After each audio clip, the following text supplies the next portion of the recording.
Dans sa séance du 24 avril 1915, le Conseil de guerre aux armées de la 9e division d'infanterie a condamné à la peine de mort et à la dégradation militaire le soldat Coé pour refus d'obéissance en présence de l'ennemi, et à la peine de mort les soldats Thierry pour abandon de poste en présence de l'ennemi, et Proust pour abandon de poste et désertion en présence de l'ennemi. Les condamnés seront conduits par un détachement de chasseurs à cheval sous le commandement d'un officier et rendus à 8h du matin le 25 avril au Claon, à l'effet d'y entendre lecture de leur sentence et être ensuite passés par les armes.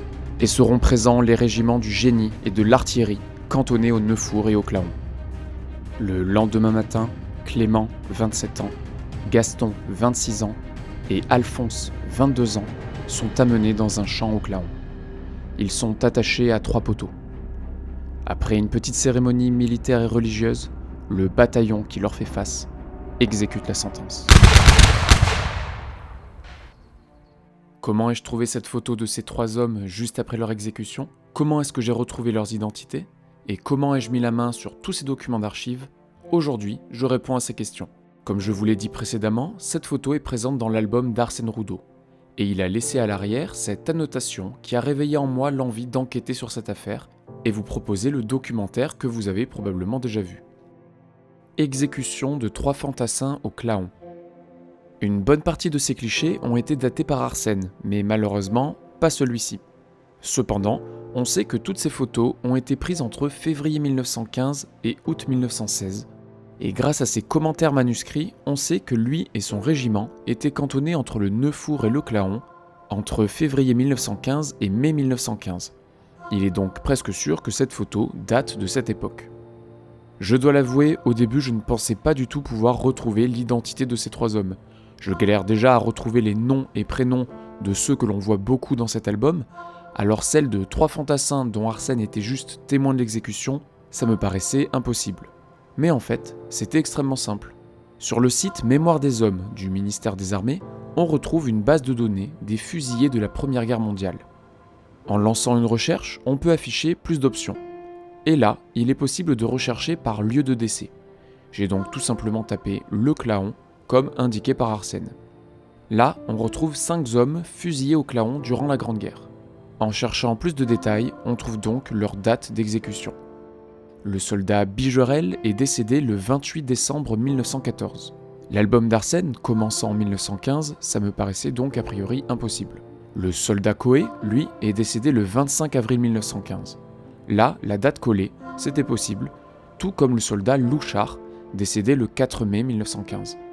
Puis, en regardant les dates de décès des 2 autres fusillés, Proust et Thierry, on apprend qu'ils sont tous les 2 morts le 25 avril 1915, tout comme Coé. Cela faisait donc 3 fusillés morts le même jour au Claon. J'avais retrouvé l'identité des 3 fusillés du Claon. On ne peut pas être sûr à 100% parce qu'apparemment toutes les exécutions de l'époque n'ont pas été forcément archivées, mais là, tout colle parfaitement. Disons que je suis sûr à 98%. D'autant plus que, comme indiqué sur l'avis de triple exécution, seront présents les régiments du génie et de l'artillerie cantonnés au Neufour et au Claon. Arsène était justement dans le 30e régiment d'artillerie cantonné au Neufour.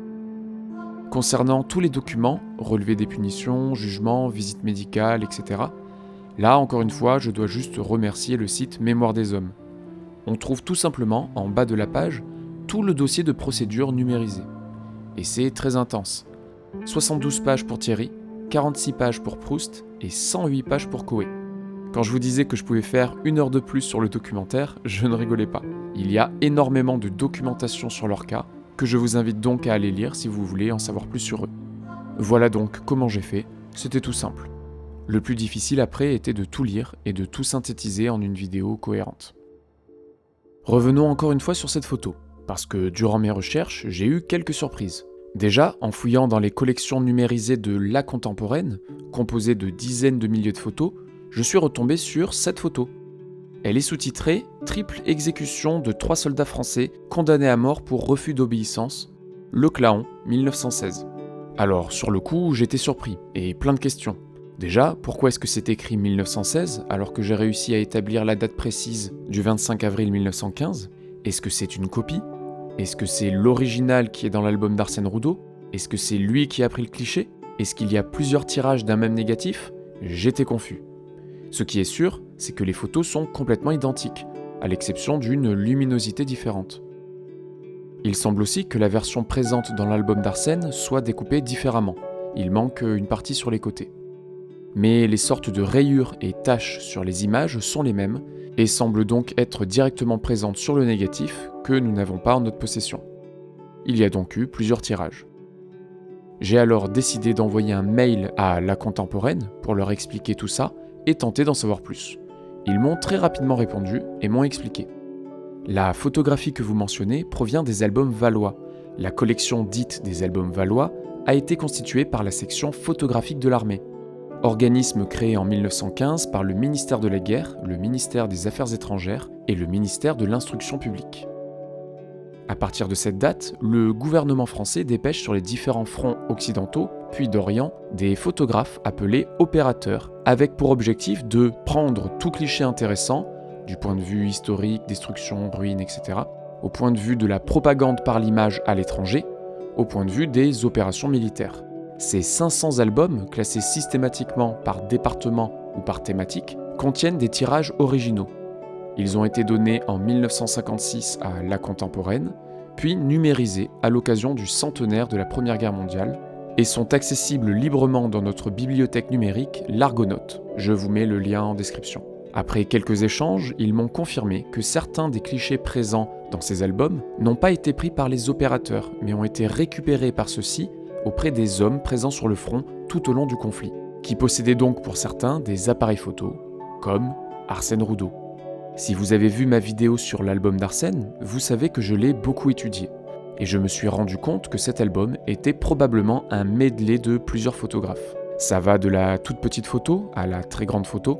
On trouve des photos avec des colorimétries bien différentes, pas toutes découpées pareilles, pas le même papier, certains avec des gros cadres blancs autour, etc. Tout cela laisse donc penser qu'il pouvait y avoir plusieurs photographes. Cette photo de l'album nous montre dans le miroir au moins 2 hommes du groupe d'Arsène en train de prendre ces demoiselles en photo. Ces clichés assez sombres sont même annotés Jambon, qui est le nom du compagnon d'Arsène le plus présent dans l'album. Il lui a probablement offert ces tirages quelques mois plus tard, comme le laissent penser les commentaires. Il y a aussi ces 2 clichés qui me semblent assez intéressants pour mes théories. Derrière celui-ci, on peut lire « L'abreuvoir de la 8e », donc la 8e batterie, photo Harpé. Ce serait donc Harpé, un autre compagnon que l'on retrouve souvent avec Arsène, qui aurait pris cette photo. Et derrière celle-ci, on lit « Le même pris par le capitaine No ». Donc même abreuvoir pris en photo par le capitaine No, qui était le capitaine d'Arsène et ses compagnons. Bref, il y a plusieurs auteurs à l'album d'Arsène, mais où est-ce que je veux en venir au juste ? En observant la photo des 3 fusillés du Claon sur le site de La Contemporaine, on peut lire que le cliché a été fourni par le Dr X, ce qui n'a rien à voir avec le film de 1932 ou avec le méchant d'Action Man. C'est un don anonyme à l'opérateur de l'armée par un docteur. Moi, ma théorie est la suivante. Ce Dr X n'est autre que le Dr Harpé, que l'on vient de voir juste avant.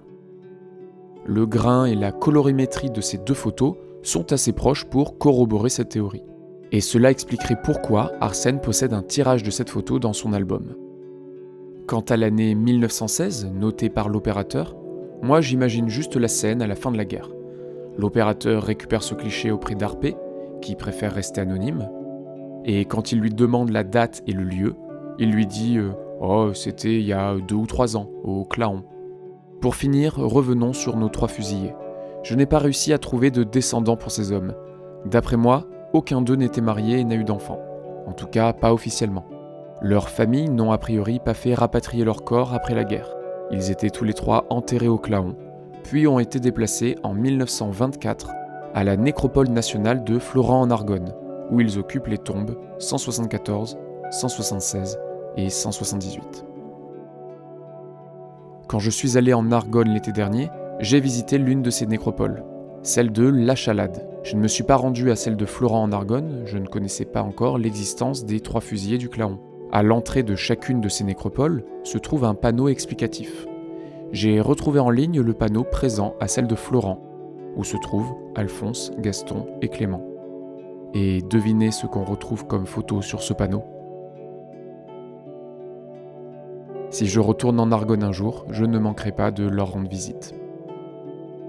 Un grand merci à F. Mollet qui a été la première personne à me laisser un petit don sur ma page Utip. Si vous aussi vous avez quelques euros pour me soutenir, n'hésitez pas, ça me permettrait notamment de pouvoir retourner en Argonne et continuer mes vidéos. Dans les prochaines, je vais m'éloigner un peu de la Grande Guerre, thème que j'ai beaucoup abordé ces derniers temps. On va partir sur un truc plus léger et plus dans la généalogie classique. Pour ne rien manquer, n'oubliez pas de vous abonner. À bientôt!